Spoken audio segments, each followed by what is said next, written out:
नमस्कार साथियों, उपासना आईएएस के डेली करंट अफेयर्स प्रोग्राम में आप सभी का स्वागत है। इसमें हम लोग the Hindu, PIB, Indian Express and Down to Earth से संबंधित परीक्षा के लिए जो भी महत्वपूर्ण खबरें होती हैं उनको कवर करते हैं। तो साथियों, यदि आप हमारे चैनल पर नए व्यूअर हैं तो सबसे पहले चैनल को सब्सक्राइब कर लीजिए। इसके साथ ही बेल आइकन को भी प्रेस कर लीजिए, जिससे आपको हमारे आने वाले सभी वीडियो की नोटिफिकेशन मिल सके। चलिए अब हम लोग आज का सेशन शुरू करते हैं। आज के सेशन की पहली न्यूज है श्रीनिवास रामानुजन खबरों में। तो जानते हैं ये खबरों में क्यों है। हाल ही में यानी 22 दिसंबर को इनका जन्मदिन राष्ट्रीय गणित दिवस यानी नेशनल मैथमेटिक्स डे के रूप में मनाया गया, जिसको लेकर ये समाचारों में थे। अब हम लोग इनसे जुड़े जो मुख्य बिंदु हैं उनको जानते हैं। पहला, ये भारत में एक महान गणितज्ञ के रूप में जाने जाते हैं। दूसरा, श्रीनिवास रामानुजन का जन्म 22 दिसंबर 1887 को तमिलनाडु के इरोड यानी मद्रास प्रेसिडेंसी, उस टाइम पे जो हुआ करती थी, में हुआ था। और 26 अप्रैल 1920 को मात्र 32 वर्ष की उम्र में तमिलनाडु के कुंभकोणम में उनकी मृत्यु हुई थी। तो ये भी आपको याद रखना है। तीसरा पॉइंट है इनसे जुड़ा हुआ, वर्ष 1918 में लंदन की रॉयल सोसाइटी के लिए उनका चयन हुआ। चौथा, रामानुजन ब्रिटेन की रॉयल सोसाइटी के सबसे कम उम्र के सदस्यों में से एक थे और कैम्ब्रिज विश्वविद्यालय के ट्रिनिटी कॉलेज के फेलो चुने जाने वाले पहले भारतीय थे। तो ये बातें आपको रामानुजन के बारे में याद रखनी है। अब हम लोग अगली न्यूज पर आते हैं। अगली न्यूज है पीएम वाणी। तो सबसे पहले हम लोग जानते हैं ये खबरों में क्यों है और क्या है। तो हाल ही में केंद्रीय मंत्रिमंडल ने दूरसंचार विभाग द्वारा पीएम वाणी स्थापित करने हेतु लाए गए एक प्रस्ताव को अपनी मंजूरी दे दी। अब हम लोग जानते हैं इससे संबंधित जो मुख्य बिंदु हैं। पहला, इसमें पीडीओ, पीडीओएस, ऐप प्रदाताओं और एक केंद्रीय रजिस्ट्री सहित विभिन्न हितधारक शामिल होंगे। पीएम वाणी के बुनियादी ढांचे को एक पिरामिड के रूप में संरचित किया जा सकता है। दूसरा, इसे सार्वजनिक वाईफाई एक्सेस नेटवर्क इंटरफेस के नाम से भी जाना जाता है। तो ये आपको याद रखना है, पीएम वाणी। तो इसकी फुल फॉर्म भी दे रखी है, public wifi access network interface. अब हम लोग जो इसमें शब्द आया है एक वाईफाई, इसको भी समझ लेते हैं। तो वाईफाई से जुड़ा हुआ पहला पॉइंट है, ये एक नेटवर्किंग प्रौद्योगिकी है जिसमें कम दूरी पर उच्च गति पर डेटा हस्तांतरण के लिए रेडियो तरंगें या रेडियो वेव्स का उपयोग किया जाता है। दूसरा, वाईफाई स्थानीय क्षेत्र नेटवर्क यानी लोकल एरिया नेटवर्क को बिना केबल और वायरिंग के संचालित करने की अनुमति देता है, जो इसे घर तथा व्यावसायिक नेटवर्क के लिए लोकप्रिय विकल्प बनाता है। तीसरा, वाईफाई का उपयोग कई आधुनिक उपकरणों जैसे लैपटॉप, स्मार्टफोन, टैबलेट कंप्यूटर और इलेक्ट्रॉनिक गेमिंग कंसोल के लिए वायरलेस ब्रांडेड इंटरनेट की पहुंच प्रदान करने हेतु भी किया जा सकता है। चौथा, वाईफाई सक्षम उपकरण इंटरनेट से जुड़ने में तब समर्थ होते हैं जब वे उन क्षेत्रों में हों जहां वाईफाई की पहुंच होती है, जिसे हॉटस्पॉट भी कहा जाता है। तो ये वाईफाई से संबंधित कुछ मुख्य बिंदु थे परीक्षा के लिए, वो आपको याद रखने हैं। अब हम लोग अगली न्यूज पर आते हैं। अगली न्यूज है आज की तेंदुए खबरों में। तो जानते हैं ये खबरों में क्यों है। हाल ही में पर्यावरण, वन और जलवायु परिवर्तन मंत्रालय द्वारा भारत में तेंदुओं की स्थिति 2018 यानी status of leopard in India 2018 नामक रिपोर्ट जारी की गई। इस रिपोर्ट के अनुसार भारत में तेंदुओं की आबादी में वर्ष 2014 से अब तक 60% की वृद्धि हुई है। तो इसलिए ये न्यूज में थे। अब हम लोग इनसे जुड़े जो मुख्य बिंदु हैं उनको भी जान लेते हैं। पहला, तेंदुओं की सर्वाधिक आबादी मध्य प्रदेश में। ये राज्य आपको याद रखना है, सर्वाधिक तेंदुओं की आबादी वाला, यानी 3421 तेंदुए यहाँ पाए जाते हैं।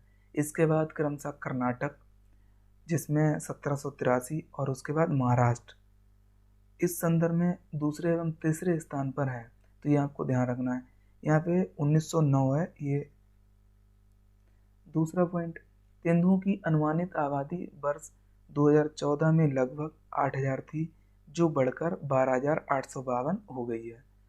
अगला पॉइंट है इनसे जुड़ा हुआ, इनके संरक्षण के लिए 1973 में प्रोजेक्ट टाइगर शुरू किया गया था। चौथा, IUCN की रेड लिस्ट में तेंदुओं को सुभेद्य यानी वल्नरेबल के रूप में वर्गीकृत किया गया है। पांचवा, साइट के अंतर्गत इन्हें परिशिष्ट वन में शामिल किया गया है। छठा, भारतीय वन्यजीव अधिनियम 1972 की अनुसूची 1 के तहत तेंदुओं का शिकार प्रतिबंधित है। इससे आप ये भी समझ सकते हैं कि इनको जो भारतीय वन्यजीव संरक्षण अधिनियम है उसकी अनुसूची 1 में सम्मिलित किया गया है। तो ये तेंदुओं से खबरें संबंधित कुछ मुख्य पॉइंट्स है, वो आपको याद रखने हैं यह खबरें। अब हम लोग अगली न्यूज का रुख करते हैं। अगली न्यूज है, ये भी काफ़ी महत्वपूर्ण है, इच्छा अनुरूप जीनोमिक परिवर्तन यानी इंटेंशनल जीनोमिक अल्टरेशन, जिसे शॉर्ट फॉर्म में IGAV कहते हैं। तो ये खबरों में क्यों है, सबसे पहले हम लोग ये जानते हैं।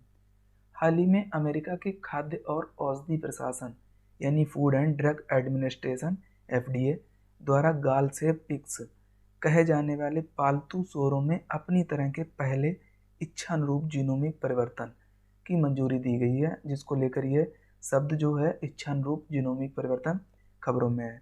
अब हम लोग इससे जुड़े जो मुख्य पॉइंट हैं उनको जानते हैं। पहला, ये पहली बार है जब किसी देश ने खाद्य और भोजन के लिए ऐसी मंजूरी दी है।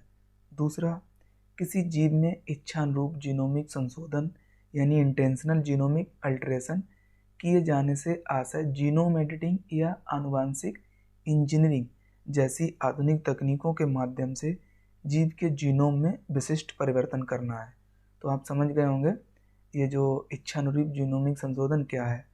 अगला तीसरा पॉइंट है इससे जुड़ा हुआ, जीनोमिक एडिटिंग प्रौद्योगिकी का एक समूह है जो वैज्ञानिकों को किसी जीव के डीऑक्सीराइबोन्यूक्लिक एसिड यानी DNA में संशोधन करने में सक्षम बनाती है। चौथा, IGS के उपयोग किसी जीव को कैंसर जैसे रोगों के लिए अति संवेदनशील बनाने के लिए किया जाता है, जो शोधकर्ताओं को इस रोग के संबंध में बेहतर समझ प्राप्त करने तथा इसके उपचार के नए तरीके विकसित करने में मदद करता है। तो ये इंटेंशनल जीनोमिक अल्टरेशन से संबंधित कुछ मुख्य बिंदु थे, वो आपको याद रखने हैं। अब हम लोग अगली न्यूज पर आते हैं। अगली न्यूज है प्रारंभिक स्वास्थ्य चेतावनी प्रणाली खबरों में। अब हम लोग जानते हैं ये खबरों में क्यों है और इससे जुड़े हुए कौन कौन से बिंदु महत्वपूर्ण हैं। पहला, पृथ्वी विज्ञान मंत्रालय द्वारा एक ऐसी विशिष्ट प्रारंभिक स्वास्थ्य चेतावनी प्रणाली विकसित की जा रही है जिससे देश में किसी भी रोग के प्रकोप की संभावना का अनुमान लगाया जा सकेगा, इसलिए ये खबरों में है। दूसरा, पृथ्वी विज्ञान मंत्रालय द्वारा विकसित किया जा रहा ये मॉडल मौसम में आने वाले परिवर्तन और रोग की घटनाओं के बीच संबंध पर आधारित है। ज्ञात हो कि ऐसे कई रोग हैं जिनमें मौसम की स्थिति अहम भूमिका निभाती है। तीसरा, विश्व स्वास्थ्य संगठन यानी WHO के मुताबिक प्रारंभिक चेतावनी प्रणाली एक ऐसी निगरानी प्रणाली है जो त्वरित सार्वजनिक स्वास्थ्य हस्तक्षेप को संभव बनाने के लिए ऐसे रोगों से संबंधित सूचना एकत्र करती है जो भविष्य में महामारी का रूप ले सकते हैं। चौथा, इस प्रणाली का उपयोग वेक्टर जनित रोगों, विशेष रूप से मलेरिया और डायरिया आदि के प्रकोपों का अनुमान लगाने के लिए किया जाएगा। इसका प्रयोग गैर संचारी रोगों की निगरानी हेतु भी किया जा सकता है। तो ये प्रारंभिक स्वास्थ्य चेतावनी प्रणाली से संबंधित कुछ मुख्य बातें थीं, वो आपको याद रखनी है। अब हम लोग अगली न्यूज पर आते हैं। अगली न्यूज है सुजीत खबरों में। तो जानते हैं ये क्या है और खबरों में क्यों है। भारतीय तटरक्षक के गश्ती जहाज यानी सुजीत का हाल ही में गोवा में जलावतरण हुआ है। ये समुद्र में गश्त के लिए 105 मीटर सीरीज का दूसरा जहाज है। इससे तटरक्षक की परिचालन क्षमता में इजाफा होगा यानी वृद्धि होगी और स्वदेशी अपतटीय पोत का डिजाइन तथा निर्माण GSL ने किया है। ये आपको याद रखना है। इसमें परीक्षा के लिए कुछ बातें, जैसे पहला, सुजीत क्या है, तो ये गश्ती पोत है, गश्ती पोत या जहाज। दूसरा, ये स्वदेशी है।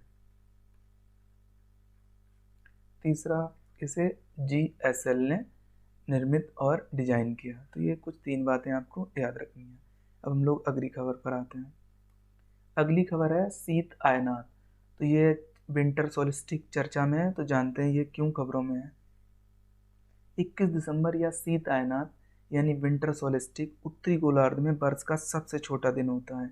इसी दिन दक्षिणी गोलार्ध में ग्रीष्म आयनात वर्ष का सबसे लंबा दिन होता है। अब इससे जुड़े हम लोग कुछ बिंदु देखते हैं। ये तो खबरों में क्यों था, ये बात थी। पहला पॉइंट, सोलिस्टिक एक लैटिन शब्द है जिसका अर्थ स्टार्ड सन यानी ठहरा हुआ सूर्य होता है। ये एक प्राकृतिक घटना है जो पृथ्वी के प्रत्येक गोलार्ध में वर्ष में 2 बार होती है, एक बार ग्रीष्म ऋतु में और एक बार शीत ऋतु में। दूसरा, इस समय सूर्य मकर रेखा पर लंबवत चमकता है। इस स्थिति को शीत आयनात या विंटर सोलिस्टिक कहते हैं। तीसरा पॉइंट, इस समय दक्षिणी गोलार्ध में दिन की अवधि लंबी तथा रात छोटी होती है।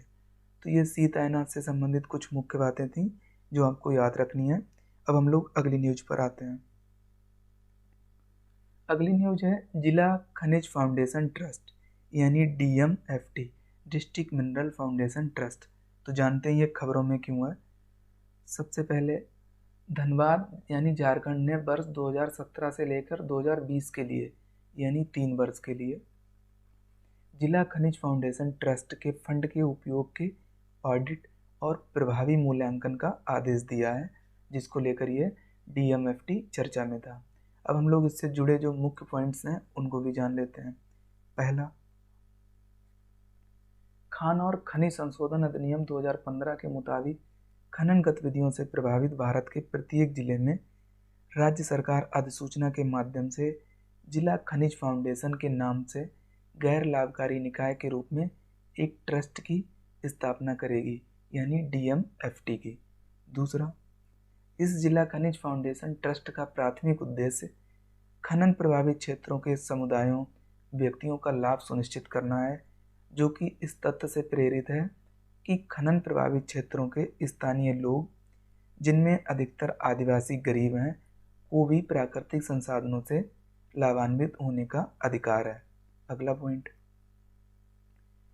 पॉइंट है जिला खनिज फाउंडेशन ट्रस्ट फंड के नियम के अनुसार खनन कंपनियां सरकार को दी जाने वाली रॉयल्टी राशि का 10 से 30% हिस्सा उस जिला खनिज फाउंडेशन ट्रस्ट के फंड में देती हैं जहां वे परिचालन में हैं। तो ये कुछ मुख्य पॉइंट थे DFMT से, आपको याद रखने हैं। अब हम लोग इससे जुड़ी एक योजना है उसको भी देख लेते हैं। तो इस योजना का नाम है प्रधानमंत्री खनन क्षेत्र कल्याण योजना यानी PMKKY। इससे जुड़ा हुआ पहला बिंदु है, केंद्र सरकार ने खनन से सीधे या परोक्ष रूप से प्रभावित क्षेत्रों में रहने वाले लोगों के जीवन में बदलाव हेतु प्रधानमंत्री खनिज क्षेत्र कल्याण योजना यानी PMKKY का 17 सितंबर 2015 को शुभारंभ किया। तो ये आपको डेट याद रखनी है, 17 सितंबर 2015। दूसरा पॉइंट, इसका नोडल मंत्रालय खनन मंत्रालय है यानी मिनिस्ट्री ऑफ माइंस।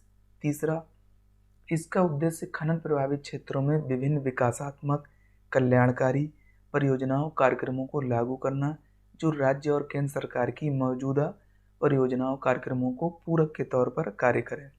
तीसरा, ये चौथा पॉइंट है, ये तीसरा था, कम से कम 60% फंड का उपयोग उच्च प्राथमिकता वाले क्षेत्रों जैसे पेयजल आपूर्ति, पर्यावरण संरक्षण और प्रदूषण नियंत्रण उपाय, स्वास्थ्य देखभाल, शिक्षा आदि के लिए किया जाएगा।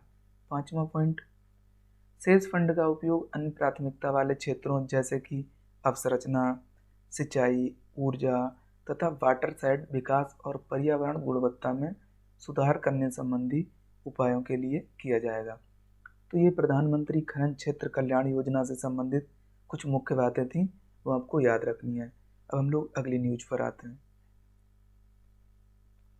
अगली न्यूज है जलीय कृषकों के लिए बहुभाषी कॉल सेंटर।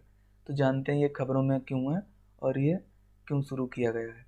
पहला, समुद्री उत्पाद निर्यात विकास प्राधिकरण यानी एम्पेडा ने हाल ही में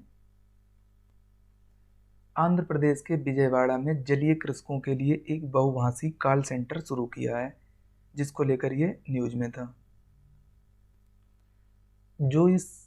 जो कि इस क्षेत्र से संबंधित तकनीकी मुद्दों को संबोधित करेगा और इसके माध्यम से जलीय कृषकों को 24 घंटे यानी 24 आवर्स डोमेन विशेषज्ञों द्वारा कुशल खेती के तरीकों के बारे में ज्ञान प्रदान किया जाएगा।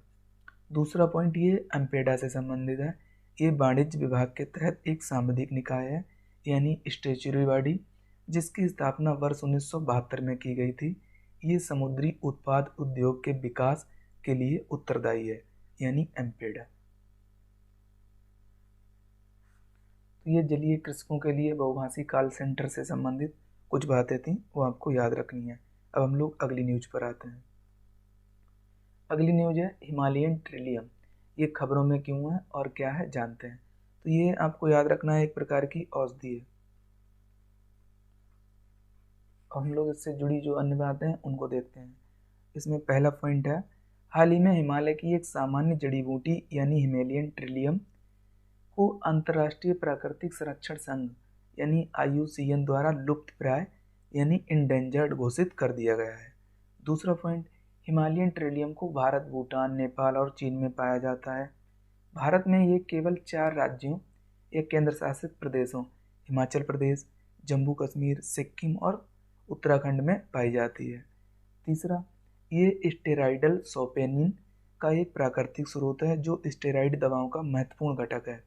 ये जड़ी बूटी पारंपरिक चीनी दवाओं में काफ़ी लोकप्रिय है।